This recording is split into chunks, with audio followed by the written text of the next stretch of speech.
The following is a YouTube-based audio production, brought to you by J.E. Realize. Well, it's no surprise that I keep coming up with unique topics for videos.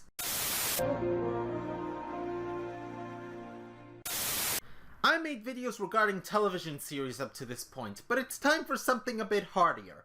And what's hardier than a full-length feature presentation? As usual, I came up with a list of 10, and depending on how this goes, I may consider expanding the series. These were movies that, at one point or another in my life, I have wanted to see, but as of this day, I never got around to it. The Curious Case of Benjamin Button, the obligatory entry that started my thoughts on the movies I haven't watched. And a weird entry at that. Take an average Joe, flip his human life cycle upside down, and let him into the wild. I have to admit, the concept of seeing someone de-age into dying as a baby is still haunting to me, even after rewatching that one Futurama episode. You know the one. But I am a fair bit morbidly curious. Then again, this movie was Oscar bred, so maybe I'll hold off on watching this for a bit longer. Gravity! Speaking of Oscar bred, have you ever noticed how many award-nominated space movies we're getting these days? Gravity, Interstellar, The Martian, Ad Astra, it's ridiculous. Gravity's about an astronaut stranded in orbit due to the hypothetical, yet potentially devastating, Kessler syndrome, or collision cascade if you play on PC, and having to find a way out of that minefield. Sounds good enough for me. You know what? That song by Zlata Ognevic should have been paired with this movie. All of it makes sense, and they even shared the same name and came out around the same time. The Wolf of Wall Street. I was a big fan of The Big Short, you know, the movie about the housing bubble, so when I heard about this movie, I thought I may have to put this on my bucket list. Problem is, I checked the plot, and it's not really what I expected the movie to be. But hey, at least it's got white-collar crime, right? Maybe I'll catch this film on casual glance. Certainly a good way to pass the time until the Short Squeeze movie comes out. Geostorm. This disaster movie from the mid-2010s earns a spot on this list simply because it's a disaster movie. Hey, I watched The Day After Tomorrow, I watched 2012, I watched this Discovery Channel documentary on what would happen if an asteroid struck the Earth in the present day. Hey, I'm living through the Contagion movie right now. I figure I'll get a kick from this movie. But for this movie, technology helps us create the global natural disaster that fuels this movie. Sounds an awful lot like Terminator. But hey, if this movie is anything like The Day After Tomorrow, I'm down. Click!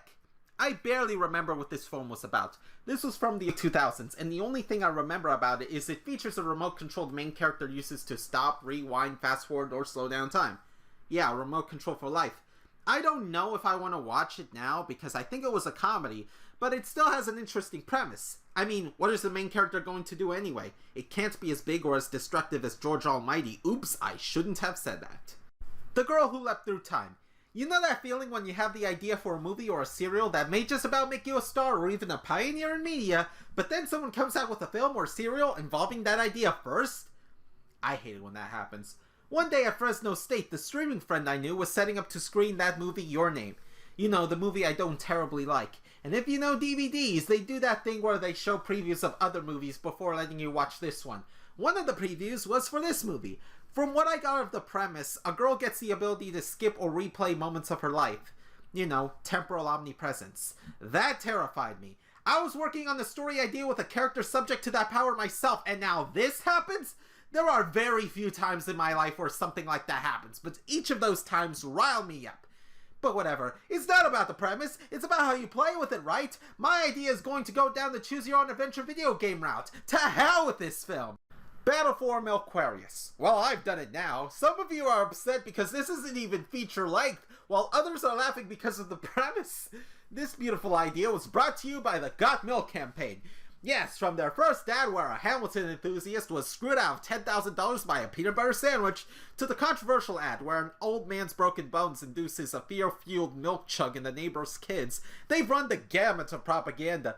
But arguably one of their memorable campaigns was the White Gold campaign, led by a scrawny and frail hobo turned superpowered rock guitarist milk god, that's a mouthful, with his special weapon, a guitar filled with milk.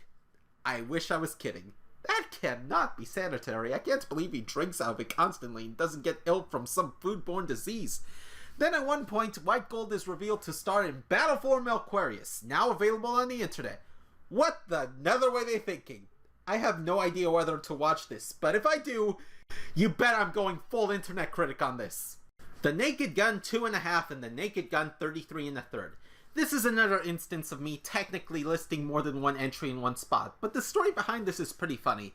Back in January of last year, I found out about this Naked Gun film trilogy, and having nothing better to do, as I was still unemployed, I decided to watch it. I got to sit down and watch the first Naked Gun movie, which I had to admit was not what I expected, and at times a bit raunchy, but it had its funny moments. I decided 5 minutes into the second movie to stop and take a break. I had a DVR set to record all 3 movies anyway, so it should be no problem. But it was. Apparently, the DVR deleted all 3 movies from its library for unknown and seemingly bizarre reasons, and now the channel I had watched the series on was removed from my satellite provider. This wasn't the only time the genie screwed me and my family over. My mom tried to record her telenovelas one time, and when she came back, they were inexplicably deleted.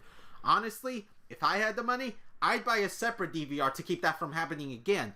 But as I said, I have no job. No job, no money. No money, lots of problems. War games! Now this movie should count under the 10 movies I've only partly watched category. But I hate that idea. I don't like leaving a movie half finished, and the only times I usually do that is when I'm not in control of the movie, or if I have to leave the site of the screening before it finishes. Lots of movies fit that category. But not this. I've only watched a small scene from this movie, and for a long time I didn't know what the movie was called. Later on I did my research based on what I remember from that scene. Some kid got on a computer and started a game, playing as the Soviet Union and targeting Western cities with attacks and bombings. That research led me to War Games, being the movie that came up for me. I have no idea if this is worth a watch or if the premise is even interesting, but I could afford to play as America. I must know the names of at least 15 Soviet cities off the top of my head, and in the money list, that gets you the top prize.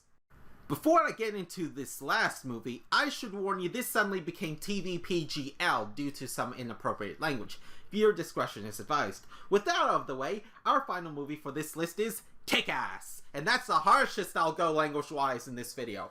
I remember back in 2011 wanting to watch this movie, but missing out on the chance. The plot, as I recall, was about some random kids dressing up as superheroes and fighting crime with real weapons. I don't really remember much else, but look at the title! If the language of the movie title alone was that harsh, it had to be intense, right? There's no big story associated with this one. I just put it last on the list to get the younger viewers further along the list before they had to pull out. I mean, that's still 9 movies you get to hear about. That's a pretty good deal. And that will be the end of this video for now. For a while I thought I would never fill this video with 10 examples, but I already have more than that, so I may use those for a second list. But anyway, do the feedback thing. Like, comment, subscribe, or dislike. It's probably not a good idea to stray from my normally TVG to TVPG programming to begin with, no matter how many people on Earth are over 18.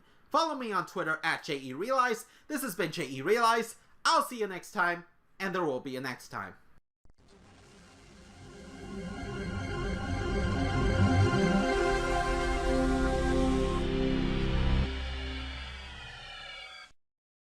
This concludes our YouTube-based audio production. I hope you enjoy, and I wish you farewell.